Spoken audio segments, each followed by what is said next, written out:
Welcome to the Creative Soul Healing Podcast. Here we talk about the connection between creativity and healing, and how we are creative and how creativity helps us heal mentally, physically, and emotionally. Join us now.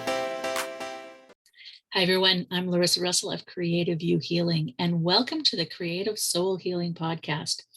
Today, I have with me Rick Lauber. As a former co-caregiver, Rick Lauber helped and supported his own aging parents. His mother had Parkinson's and leukemia, and his father had Alzheimer's.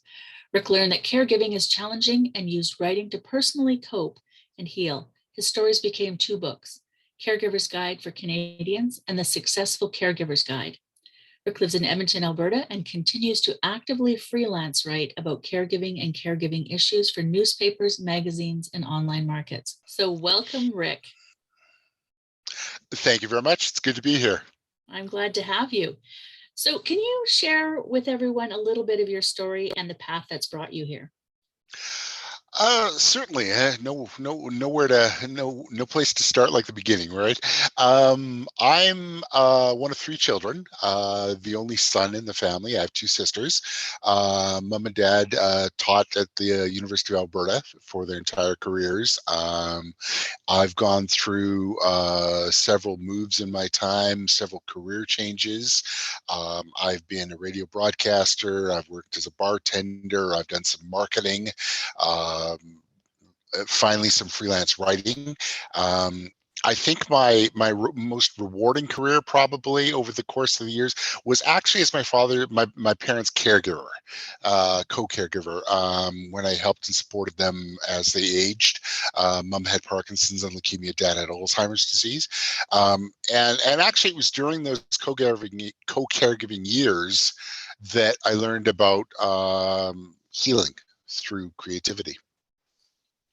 That's amazing. And I think a lot of people think about caregiving of their parents as a burden, right? And Right. So what was so wonderful about that time for you, or what was the best part of that for you? I found a lot of hidden joys in caregiving. As you say, I started out not knowing what I was getting into. I kicked and screamed and was the complete unprepared caregiver, which was amazing now that I look back at it, because aging is the natural course of life. We all age, we all decline, our health decreases, we all pass away. But for some reason, I was not prepared for that. Maybe it was not wanting to realize that my parents were getting old. Maybe it was not wanting to talk about a difficult subject. Maybe it was embarrassment to face the fact that I wasn't prepared. I don't know. But over the years that I did help and support mom and dad, as I said, I did find some joys. I did find a lot of joys. Specifically, I learned a lot about what I was capable of doing. I learned about my mom and dad more so. I think I strengthened my bonds with them. I certainly strengthened my bonds with my two sisters, who I worked with. I became more organized. Yeah, I grew professionally too. I grew as a writer, and I don't think I'd be here. I certainly would not be here today if I hadn't gone through the caregiving experience. And did you find that the writing, because I know you have two books on caregiving, and did you find that writing those was part of the healing, or how did the healing aspect of that come in? Writing played a huge part of this. I wrote as a coping mechanism, I think is the best way to put it. As mom and dad aged, I found, I was becoming increasingly stressed, with the work involved, and helplessly watching, as mom and dad declined, and I wasn't able to do anything about it. Probably the hardest day of my life was when dad forgot who I was, because of his Alzheimer's disease. So I ended up I ended up writing. I ended up starting writing as a coping mechanism. That began just as private journaling, where I talked about, I wrote down my thoughts, my feelings, my experiences of the day. That led to a number of published newspaper articles in a local seniors newspaper. In due course, what I'd written led to, my first book on caregiving, which was a project in itself. Yeah, absolutely.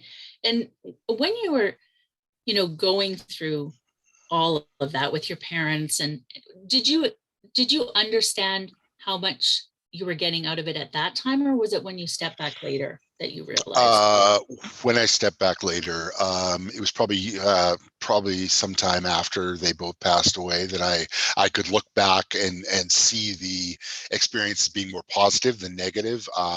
When you are acting as a caregiver, you are completely focused on that particular job, and trying to manage. My days were full. I started early, I finished late.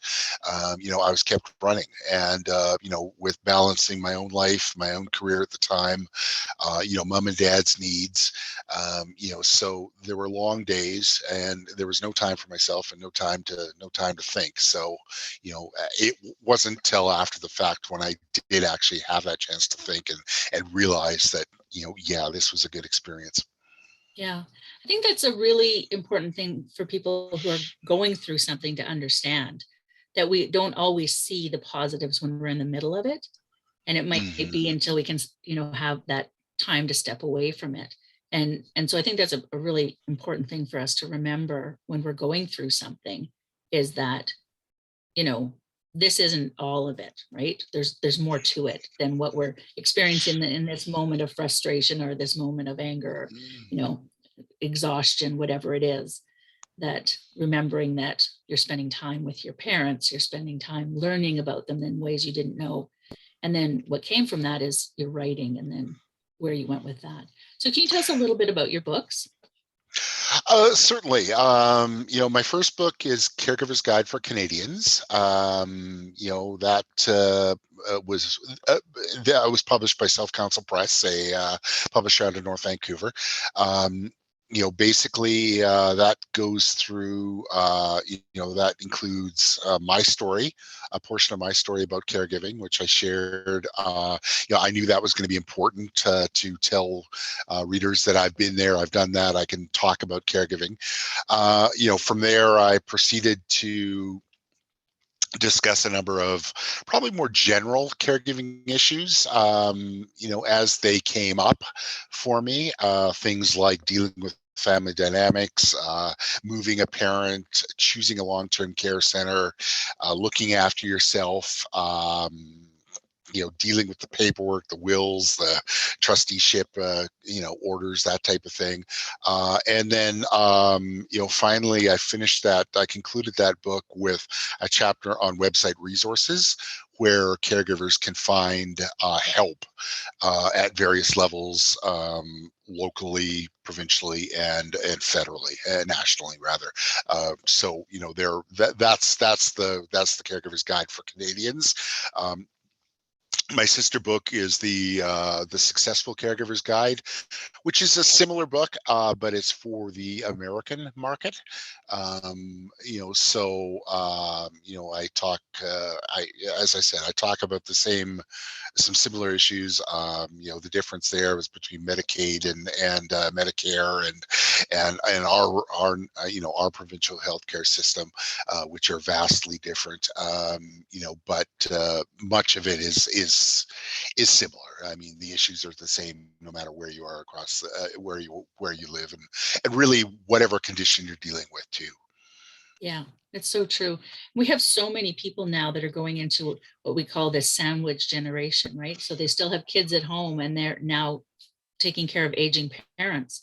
And that's a difficult time. Did you have that as well, or were you able to focus on your parents? Fortunately, I don't have any kids, and fortunately, I have my two sisters that that I could lean on and ask for support. And we worked fairly cohesively together, not too many knives in the back. We had some arguments, but what family doesn't? So fortunately, yeah, I wasn't, I only had to worry about myself and my own health, in addition to mom and dad's needs, and I managed to figure out a way how to do that in due course. Yeah, the sandwich generation caregivers, they have it a very challenging time because they are torn. It's like a tug of rope, basically. It's where you're being stretched from both ends, simultaneously, and there's no give, Yeah. so yeah, it's challenging for sure. Yeah. And so your writing helped you heal through that. You ended up with 2 books. Do you continue to use writing for your healing, or for now just for Absolutely. career moves? A little bit of both. Yeah. I still find writing as very therapeutic, for dealing with the excess baggage that I still carry. I still have regrets for not knowing my parents truly, and not really getting to know them when I was younger, and not really reaching out to them, not having much of an emotional connection with them. So I lost that opportunity to know my parents, and I know we'll never have that opportunity to get to know my parents either. So yeah, there are regrets. I use writing to deal with that. I still write primarily about caregiving and caregiving issues. I do branch out and talk about other subjects as well, but primarily it's caregiving. Yeah, and I write for North American newspapers, magazines, online markets as well. So yeah, I try Yeah. to keep busy. Yeah. Oh, that's great. You have your books there. For those who are I watching, can we see the covers, or so we know what we're looking Sure, for? sure. This is the first book. This is let's get me centered here. This is Caregiver's Guide for Canadians. Okay, This is the Successful Caregiver's Guide, a little bit which I higher. said a little bit Yep, higher. yep, there we go. hide my face, which is Yep. fine. So there are those two. I've also the supplemental writing I've included. I'm also in Chicken Soup for the Soul Oh, twice. So this one is Chicken Soup for the Soul. It's Christmas, which of course is very timely right around now, and Chicken Soup for the Soul, My Very Good, Very Bad Cat. mhm. I've got a couple stories in both of those, both relating to caregiving experiences. So yeah, those were nice feathers in the cap to have for sure. Absolutely. Absolutely. Well, I love that. And I love just knowing that you have an outlet like writing. I'm a huge proponent of journaling. I use it every day. I have a morning program where we journal every day together. And I Nice. just think it's so important. So I just think that that's an amazing way that you sort of got through that difficult time.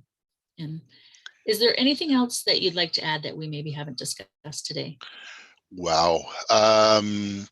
There are of course many ways that you can express yourself creatively.